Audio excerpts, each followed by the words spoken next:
Olá, meu povo, tudo bem com vocês? Mais uma vez aqui gravando o nosso vídeo de hoje.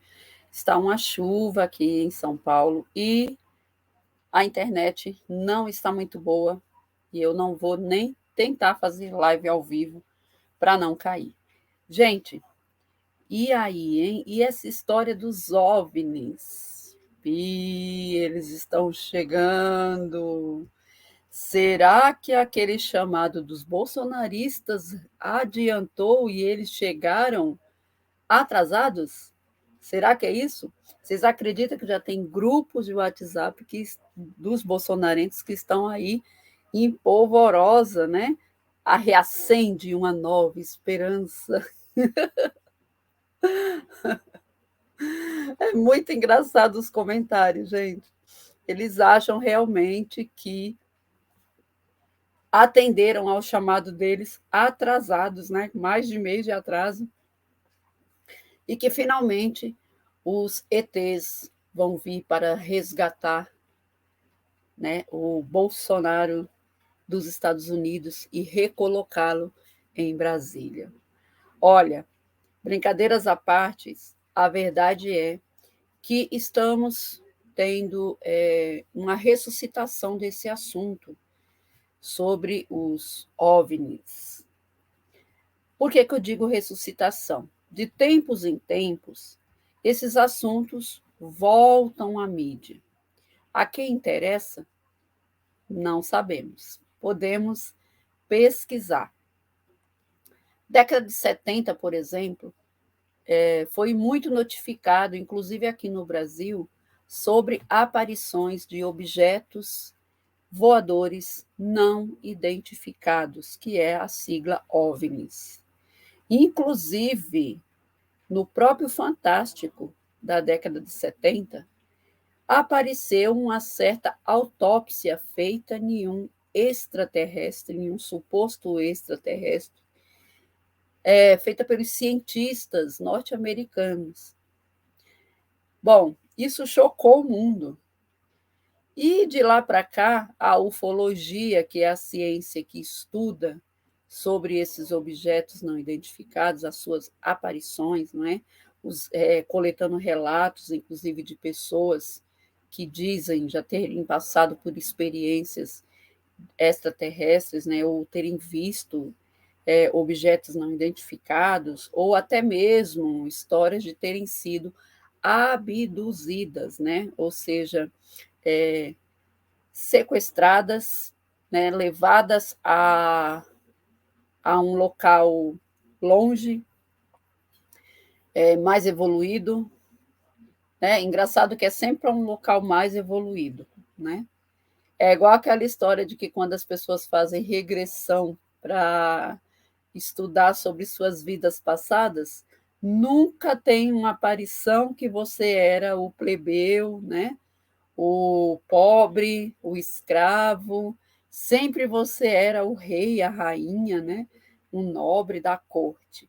Bom, a mesma coisa é quando aparecem esses relatos, né, das pessoas dizendo que foram abduzidas para outros planetas, né? Elas sempre vão para um planeta melhor, evoluído, né? Isso aí me traz até uma boa esperança, porque é, que bom, né?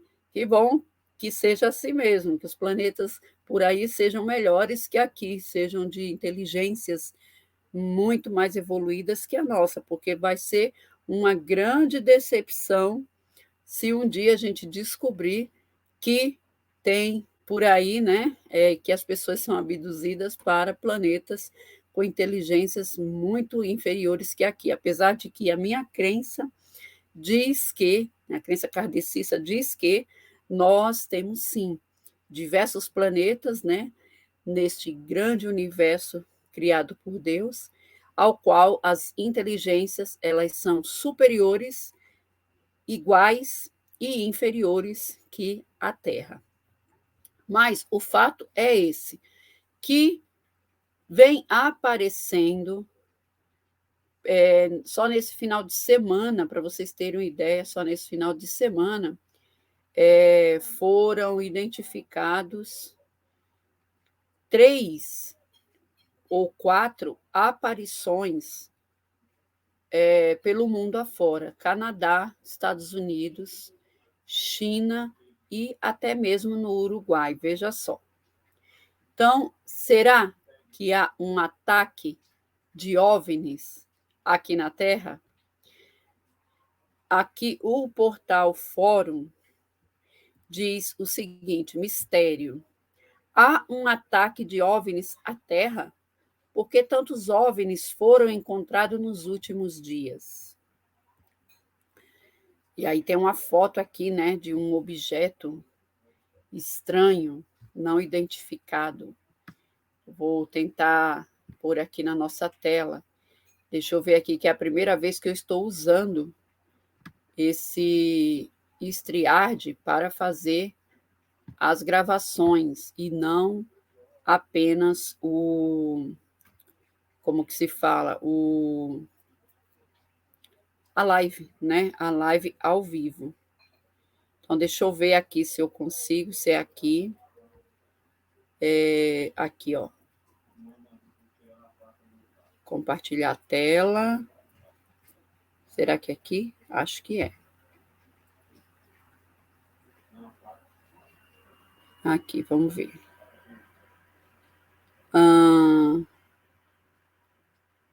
Não, não é.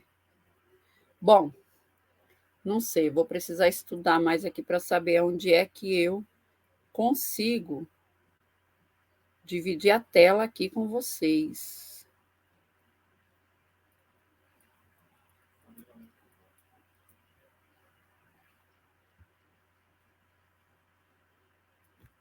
Não, não aparece nada aqui.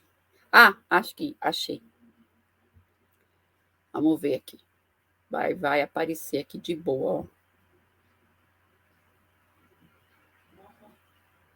Aqui. Aí, tá vendo? Olha só a imagem, né? O vídeo foi divulgado pelo Pentágono, essa aparição aqui, né? Jornalista Jefferson Martinho, que estuda ufologia há 3 décadas, avalia as recentes aparições de OVNI e as teorias que surgiram para explicar o fenômeno. Então, aqui, ó, Lucas Vasques, né? Os recentes episódios de objetos misteriosos abatidos em pleno ar nos Estados Unidos, Canadá, China e até na América Latina despertaram curiosidade e instigaram a imaginação do mundo sobre o que seriam esses objetos voadores não identificados. A simples menção, diz Lucas Vasques, né, deste nome, costuma indicar a possibilidade de visitas de extraterrestres ao nosso planeta. Embora não haja prova da existência de vidas inteligentes fora da Terra, além de perguntas como se há um ataque de OVNIs e por que tantos deles foram encontrados nesses últimos dias, teorias como espionagem entre as grandes potências mundiais também estão no radar dos curiosos. O pesquisador e jornalista Jefferson Martins, 49 anos, dos quais 30 desses anos é dedicado ao estudo e divulgação da ufologia, fez uma avaliação sobre os casos recentes. E ele mantém desde 96 o portal Vigília, que trata deste tema. Ele diz, abre aspas, tem sido uma loucura esses últimos dias, mas acho que hippie criado em torno do assunto é desproporcional e tem mais a ver com a forma como o Pentágono vem lidando com o assunto ultimamente do que propriamente com supostos extraterrestres. Desde o relatório apresentado ao Congresso em junho de 2021, o Departamento de Defesa dos Estados Unidos reconheceu não ter explicação para alguns fenômenos aéreos reportados por civis e militares e passou a tratar relativamente de forma mais aberta esses fenômenos. Realmente, né? Ultimamente, até mesmo os Estados Unidos têm tratado dessa questão de uma forma mais, digamos, aberta, não é? Porque antes era tudo muito escondido, muito rebuscado, né? Era aquela história de que, ai, né, segredo de Estado e não sei o quê. Agora parece que tem mais uma, como é que eu posso dizer? Tem uma postura assim mais amena, né, de falar sobre o assunto e não como é que eu posso dizer? Não trazer assim tanta importância, né? Porque eu acho que o que faz também o assunto OVNI ser um assunto assim que traz muita curiosidade e desperta aí, sabe, o medo de alguns, é exatamente essa coisa rebuscada que se colocam, né, desde sempre, para falar sobre o assunto. Não é? Se é algo que já tinha que ser visto como natural, gente, porque é simples. É simples. Você tem um universo de proporções inimagináveis, porque a gente ainda não tem sequer a menção de como, né, de qual é o tamanho disso daqui, né, do universo. Nós mal sabemos, né, imaginar o tamanho do nosso planeta. Nós não sabemos mensurar a distância nossa para o Sol, para a Lua, não é mesmo? Muito menos ainda a gente sabe comensurar o tamanho do universo. E, conforme a própria ciência diz, esse universo ele vive em expansão, né? Ele vive em expansão. Então, assim, deveria ser algo mais natural a gente imaginar que nós não estamos sozinhos. E que se nós ainda não descobrimos sobre a existência deles, é justamente porque, primeiro, talvez nós não tenhamos ainda tecnologia suficiente para fazer essa descoberta. Segundo, talvez nós ainda não temos a capacidade, o merecimento de descobrir sobre isso. Porque se nós não sabemos cuidar sequer do planeta Terra, como vamos querer descobrir outros planetas com vida? Para quê? Para que só os ricos possam ir, os bilionários, trilhardários, possam ter acesso a esses ambientes? Né? Então, é uma coisa a se pensar. Agora, achar que só nós somos detentores de vida, né? Só que Deus, ou sei lá, que o universo criou só esse planetinha azul aqui, que nem é dos maiores da nossa galáxia, em sentido de expansão, né, de território, de tamanho, melhor dizendo, nem é o maior, muito menos ainda se a gente for comparar o universo. Por que só vida aqui? Né? Então, é mais inteligente pensar que existe, sim, outras e outras inteligências, e que, em dado momento, quando nós tivermos tecnologia suficiente, nós iremos descobrir. E tem mais: nós não temos tecnologia, nós ainda não descobrimos, mas nada garante que eles já não tenham nos descoberto, que nós não sejamos estudados, vigiados por eles, não é? Ah, seguindo aqui,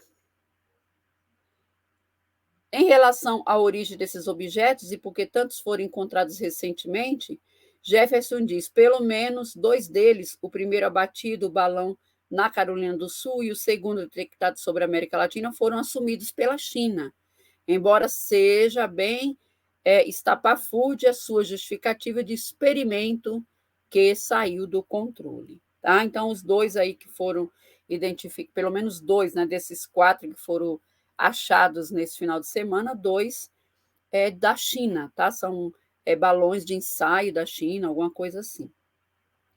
Por outro lado, o jornalista afirma que o anúncio de um potencial OVNI na China, na forma de notinha marginal na mídia estatal, levanta muita suspeita de uma cortina de fumaça.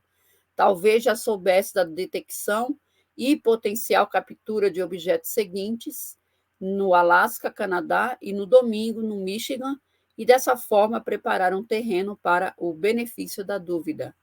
já que esses episódios devem virar uma tremenda dor de cabeça diplomática, para dizer o mínimo, analisa o estudioso, tá? E pesquisador diz que não há indícios de ataque de OVNIs. Jefferson não acredita nessa possibilidade de ataques de OVNI à Terra e vê o assunto com um bom humor. Ele diz que a ufologia conhece o fenômeno dos objetos voadores não identificados, supostamente de origem não terrestre.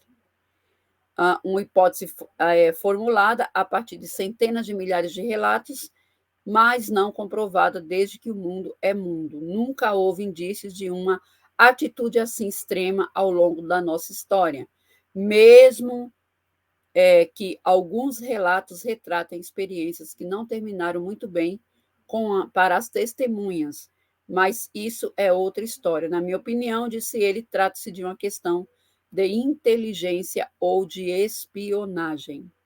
Tá? Fica aí, né, a questão para ser debatida, tá? E você acredita nos OVNIs? Acredita que possa ser possível que eles estejam por aí a nos estudar, a nos avaliar, até mesmo nos sequestrar? Ou será os OVNIs dos bolsonaristas que vêm aqui para destituir o Lula do poder e colocar ou recolocar o Bolsonaro lá no Planalto?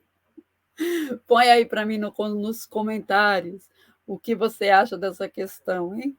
E aproveitando, curta, compartilha este vídeo, tá bom? Para que mais pessoas possam chegar aqui ao nosso canal.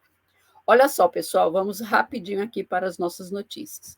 Comandante do Exército diz que militares envolvidos nos atos golpistas de 8 de janeiro serão todos punidos, tá? O Exército aí, na figura do seu comandante, né, diz que não vai ter trégua, tá? Que está sendo tudo muito bem investigado, tá? Que não vai fazer alarde, tá? Que o Exército está se investigando, não vai fazer alarde, mas que, ao ser analisado, a ser constatado, melhor dizendo, né? Os culpados, que eles serão devidamente punidos, tá? Essa é a fala, né, do general Tomás Paiva, que é o comandante do Exército Brasileiro, tá? E nada mais justo, correto? Porque o que foi feito no dia 8 de janeiro foi uma coisa que jamais poderá se repetir, mas que para isso não volte a se repetir, é necessário que haja punição rígida, severa, dentro da lei, para os golpistas, todos eles, os intelectuais, ou seja, aqueles que idealizaram, aqueles que financiaram e aqueles que executaram, tá? Todos eles, a sua medida, a sua responsabilidade tem que pagar, sim, na forma da lei, correto? Apesar da afirmação, Paiva teria ressaltado que as investigações conduzidas pelos militares serão feitas discretamente, uma vez que a legislação determina o sigilo das apurações e para evitar a exposição de quem eventualmente venha a ser considerado inocente depois, né? Ou seja, não expor a imagem, né, indevida da pessoa, porque realmente Lula teve muito disso, né, gente? A gente pega aí o caso da Lava Jato, né? Que culminou lá na prisão do Lula. Na hora de hostilizar a imagem, né, na hora de fazer aquele estardalhaço com a imagem do Lula, do PT e da família, né, dele, foi aquela coisa assim gigantesca, certo? Então, assim, sofreu todo mundo, né? Inclusive Dona Marisa Letícia antecipou, né, o fim dos seus dias aqui na Terra como diz o Lula, né? Por conta disso, dessa exposição, porque não aguentou ver a imagem do marido e dos filhos, né? Hostilizada em praça pública. E aí, na hora de serem declarados inocentes, não é? De vencerem lá todos os processos, de não terem mácula no seu nome, aí a notinha é desse tamanho, né? Então, sim, está correto, né? Que se investigue, então, discretamente o Exército, mas que haja, mas de que não seja discreta a punição para aqueles culpados, tá? Bom, e Boulos, nosso querido deputado federal, né, eleito por São Paulo, por maioria de votos, é uma voz firme e forte lá no Congresso contra o abuso dos juros decretado ou anunciado pelo Banco Central, né? O juros brasileiro maior do mundo, em 13,75. E aí o Lula, né, levanta o discurso a semana passada sobre essa questão e é achincalhado, né? É realmente triturado pela opinião pública, pela mídia golpista, e também pelos empresários, né? Que vão com unhas e dentes defender os seus próprios interesses em detrimento do interesse do povo, da maioria. Mas eles esquecem que o povo votou em Lula, que o presidente da República, com a anuência da maioria de quem foi votar em 2022, é Lula. E Lula não pode ficar refém das vontades de Campos Neto, que é o presidente do Banco Central. E o Banco Central não é um poder paralelo. Nós temos 3 poderes no Brasil: executivo, legislativo e judiciário. O Banco Central ele é uma estatal. Não pode o seu presidente trabalhar contra a nação brasileira. Não pode, porque o povo elegeu o presidente Lula, não elegeu o presidente Campos Neto. Aliás, quem colocou Campos Neto na presidência do Banco Central, talvez até como uma espécie de vingança, porque imaginava que ele não fosse se reeleger, foi o Bolsonaro. Tipo, eu posso perder a reeleição, mas eu vou deixar alguém fiel a mim no Banco Central, tomando conta do dinheiro, e, por tabela, eu inviabilizo o governo do Lula. Então, Boulos se faz presente na Câmara dos Deputados e é voz firme contra Campos Neto. Diz que ele é, inclusive, um infiltrado bolsonarista no Banco Central e cobra imediatamente redução dos juros. Tá? Guilherme Boulos disse que o presidente do BC tem uma ligação orgânica, entre aspas, aí, com o projeto derrotado nas eleições presidenciais do ano passado. Corretíssimo. Ele afirmou que a taxa básica de juros atual no Brasil está travando o desenvolvimento do país e também está travando o êxito do governo Lula, que vai dificultar bastante, né? E por isso que Lula reclamou a semana passada. Campos Neto é um infiltrado bolsonarista no Banco Central. Para quem acha que isso é um exagero, é inacreditável que uma semana atrás, depois de atos golpistas de janeiro, ele foi fragado num grupo de WhatsApp de ministros de Bolsonaro. ele tem uma ligação orgânica com o bolsonarismo e com a política econômica neoliberal que foi derrotada nas urnas pelo povo brasileiro, disse o deputado Boulos. E, ainda nesse assunto, os parlamentares se mobilizam contra os juros altos e abusivos no Congresso. Tá? Vários parlamentares governistas, né, estão se mobilizando contra esses aumentos, tá? Contra esses juros, né? Criando, inclusive, uma campanha, #juros baixos já.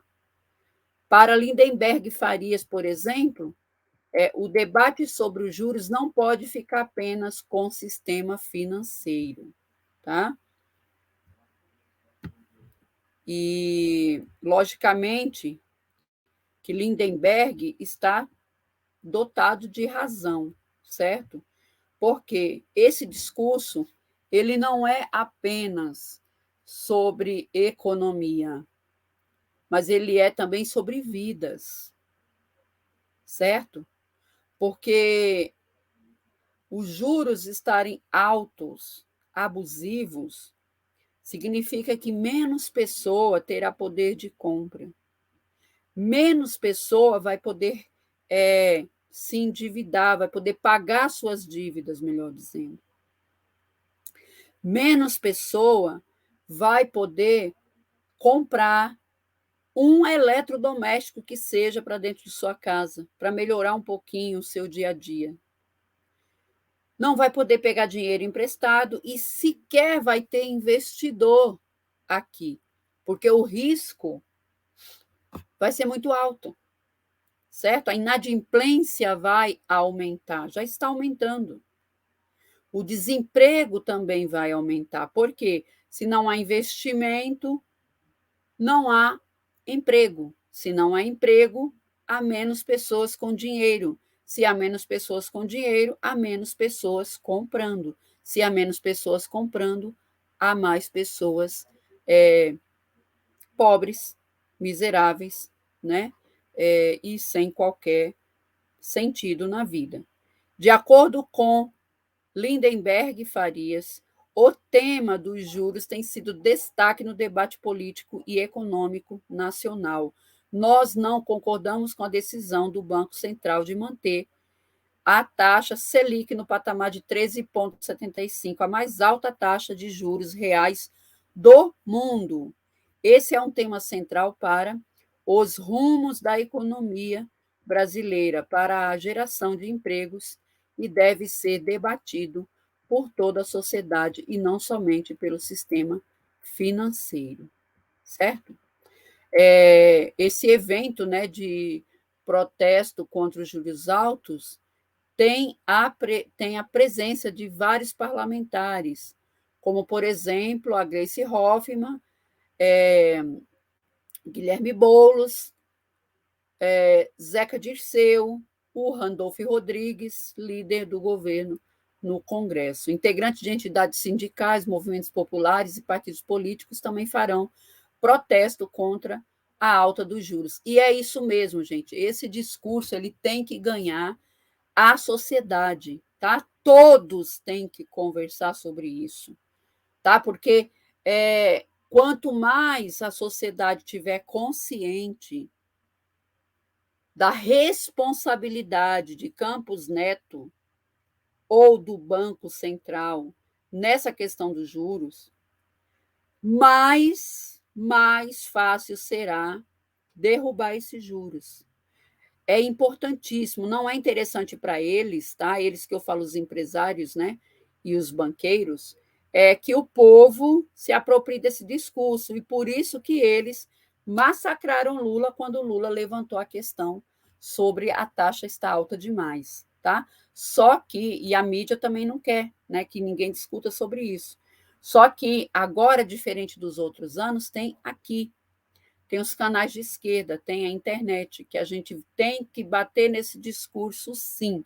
O povo ele tem que estar ciente que, se depender desses juros altos, na prática vai prejudicar é o povo, certo? Não é o empresário, é o povo, tá? E o povo sabendo disso, fica mais fácil de cair esses juros e fica mais fácil para que o governo atue de maneira que faça políticas públicas e ajude o Brasil a sair do buraco ao qual o bolsonarismo nos colocou. Bolsonaro nos colocou, Paulo Guedes e tudo mais. Próxima aqui. Deixa me ver aqui quanto tempo eu já estou aqui gravando. 30 minutos, mais uns 10 minutinhos e eu já encerro. Olha só, meus lindos, gastos de Bolsonaro com cartão corporativo, né? Mais um escândalo hoje, imprensa, né? Foram mais de 700 milhões que Bolsonaro gastou com seu cartão corporativo, certo? Apenas com intenção, né, de se eleger, de se reeleger. O subprocurador do TCU, Lucas Furtado, pediu a abertura de investigação sobre os gastos com atividades eleitorais feitos com o cartão corporativo da presidência da República durante a campanha de Jair Messias Bolsonaro. O senador Humberto Costa, do PT Pernambuco, o deputado federal Kim Kataguiri, do União São Paulo, também pediram investigação em conjunto com o TSE sobre essa questão. O subprocurador, aliás, o UOL, identificou as fiscais pagas com cartão corporativo do ex-presidente que totalizaram ao menos 697 mil, eu falei milhões, né? 697 mil entre agosto e novembro, ou seja, o ano passado, tá? A campanha eleitoral, durante a atividade da campanha eleitoral dele. O subprocurador afirma em seu pedido que os indícios demonstram existir possível dano de erário diante da utilização indevida do cartão corporativo, né, dos recursos. Ele pede a criação de uma força-tarefa junto ao TSE para fiscalizar os gastos realizados no cartão corporativo.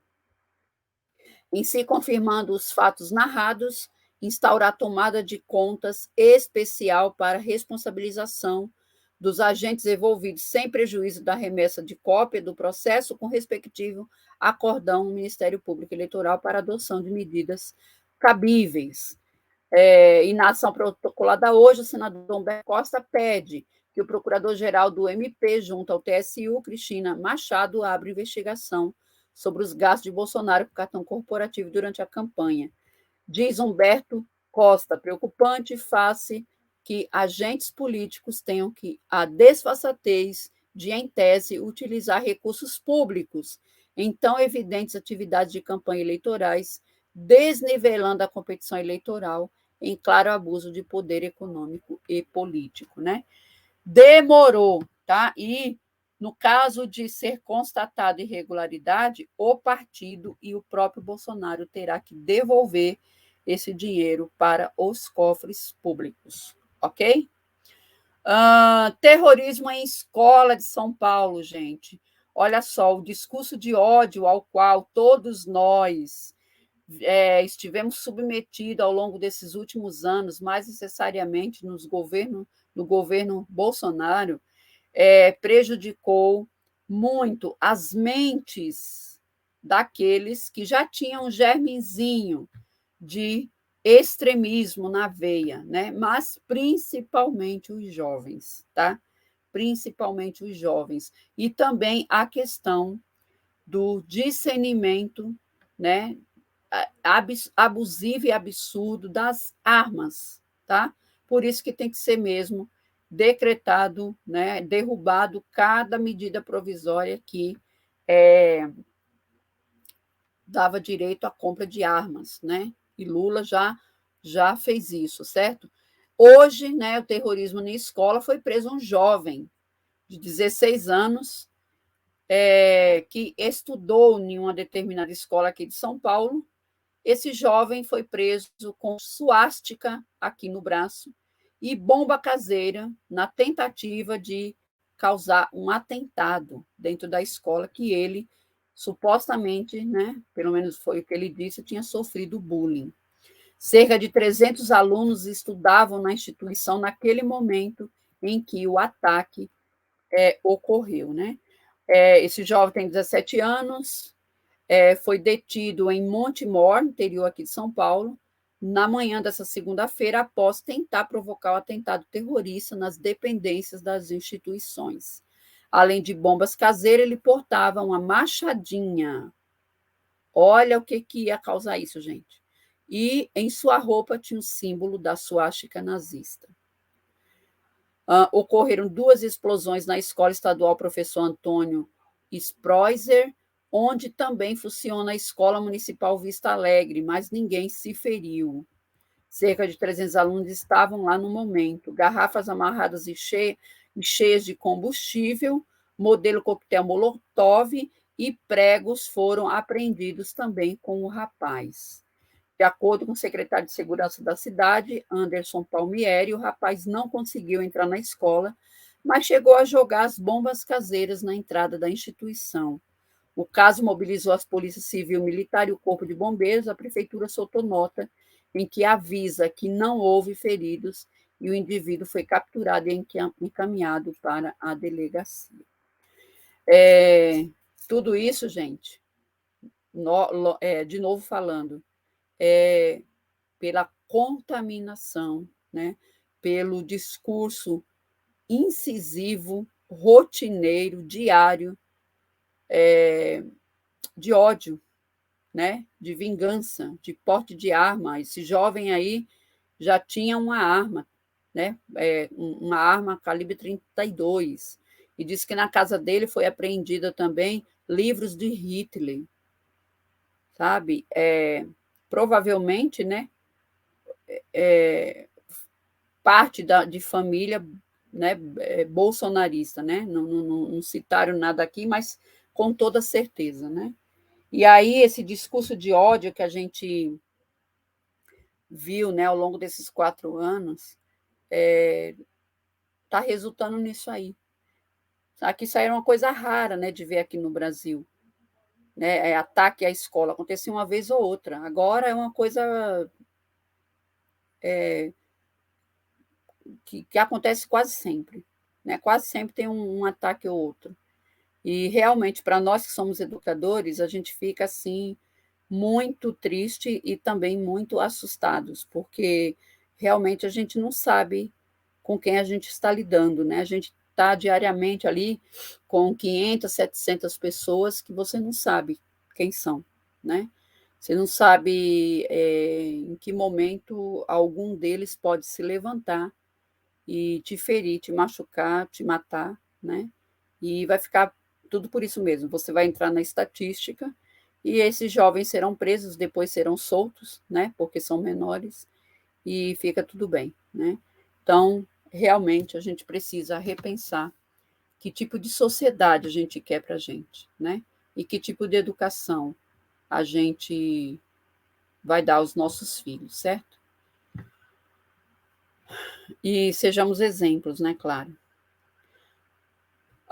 Olha só, gente, o Carlos Bolsonaro, que deveria estar no Brasil, né, trabalhando, porque é um político, né, que foi eleito pelo povo, né, pelo povo dele lá, está fugido, né, está fora do Brasil e despacha dos Estados Unidos de forma irregular para a Câmara dos Vereadores do Rio de Janeiro. Pode isso, Galvão, como diria o, o nosso acho que era o Kleber Machado, né? Que fala, pode isso, Galvão? Ou era o Casagrande, não me lembro. Não, não pode, né? Não pode, porque até onde a gente sabe, se você tem um cargo público, você tem que estar presente na Câmara dos Vereadores, né? Dos deputados, ou no Senado, né? Já pensou? Se essa moda pega, se todos os políticos se elegerem e forem viajar e ficar despachando de lá, o cara não sabe nada da cidade, né? Não sabe nada do que está acontecendo, não sabe nada e aí está lá despachando. Não deveria ser expurgado do poder esse tipo de político? Fico só pensando, né? Carluxo está em vias de usar um expediente legal criado para favorecer vereadores cariocas presos ou condenados à cadeia. Nos Estados Unidos, onde se mantém refugiado com seu pai desde dezembro passado, Carlos Bolsonaro despacha de forma irregular na Câmara Municipal do Rio de Janeiro, onde exerce o cargo de vereador. Junto com 5 parlamentares, o filho do ex-presidente subscreveu um documento publicado no Diário Oficial desta segunda-feira, dia 13, indicando o vereador Hinaldo Silva, bispo da Igreja Universal, olha a palhaçada, comandada por Edir Macedo, para assumir a liderança da bancada dos republicanos. Carluxo integra o despacho com Tânia Bastos, João Mendes de Jesus, Ulisses Martins e o vereador Zico.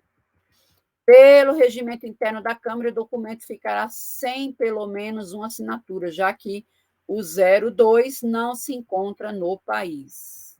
Isso é o que menos interessa a Carlos Bolsonaro, que vem aproveitando os atalhos obtidos desde a pandemia para mitigar ausências e imoralidades que vem cometendo na função parlamentar. Nem sinal de que vai retornar ao trabalho, né? E continua ganhando.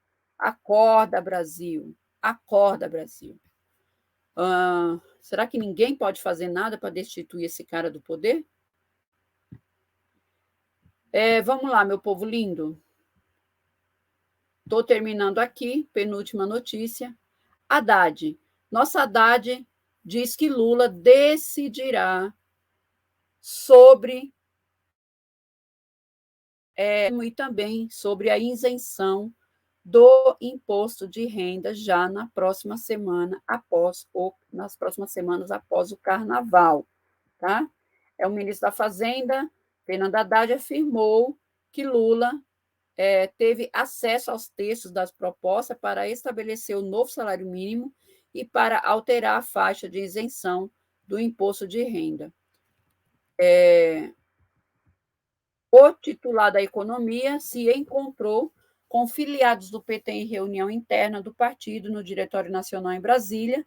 Na ocasião, Haddad confidenciou que a expectativa é que o governo federal anuncie as propostas já no feriado, né, pós-carnaval, tá? Outra pauta que também está na mesa do Lula é a criação do programa Desenrola, que é aquele programa que busca facilitar a renegociação de dívidas, tá? Para limpar o nome das pessoas, conforme proposta apresentada pela gestão do Haddad. O reajuste do salário mínimo é uma promessa de campanha de Lula. No entanto, Lula enfrenta dificuldade para cumprir essa proposta feita durante as eleições, né? Ainda nos primeiros dias de governo, o ministro da Casa Civil, Rui Costa, disse que o salário mínimo é atrelado ao valor repassado para as aposentadorias. Segundo Rui Costa, houve represamento na concessão de aposentadorias na gestão de Bolsonaro, que impacta no reajuste do salário mínimo. O ministro do Trabalho, Luiz Marinho, tem dito que o valor do mínimo permanecerá nos atuais 1.302, pelo menos até o mês de maio deste ano. Durante a campanha, Lula prometeu elevar o salário mínimo a R$ 1.320, como prevê o orçamento da União para 2023. Em meio a esse imbróglio, o governo anunciou a criação de um grupo de discussão para tratar de uma política permanente de valorização do salário mínimo. O eventual reajuste deve ser discutido pela equipe. A correção da tabela do imposto de renda constitui outra pauta prometida também lá na campanha de Lula.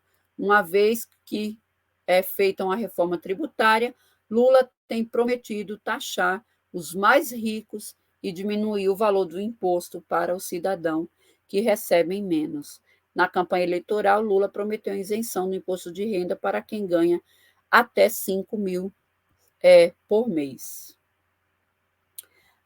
E a última notícia aqui, né? A gente espera aí que esses embrólios sejam todos desembrolhados e Lula e Haddad consigam fazer aí o plano, né? Que prometeram aí na campanha, certo? E ainda continuando aqui com o nosso querido Lula, ele hoje se encontrou, né, com os catadores de papel e devolveu a eles, né, o protagonismo de que eles tiveram lá no Lula 1 e Lula 2, tá? Vamos entender aqui. Ai, Jesus, deu aqui um empaque. Esse meu computador tá uma titica de galinha, mas vamos lá. Esperemos aqui um segundinho. Aqui, deixa eu ver se eu consigo chegar. Aqui, ó, Lula recria programa de apoio a catadores de materiais recicláveis. Abrindo aqui. Vamos lá, tá tudo preto aqui na minha frente. Aqui, abriu. Em cerimônia no Palácio do Planalto, Lula assina decreto que recria o pró-catador que tinha sido extinto pelo Bolsonaro. Nova versão do programa recebeu o nome de Diogo Santana, um ícone na luta em defesa da categoria.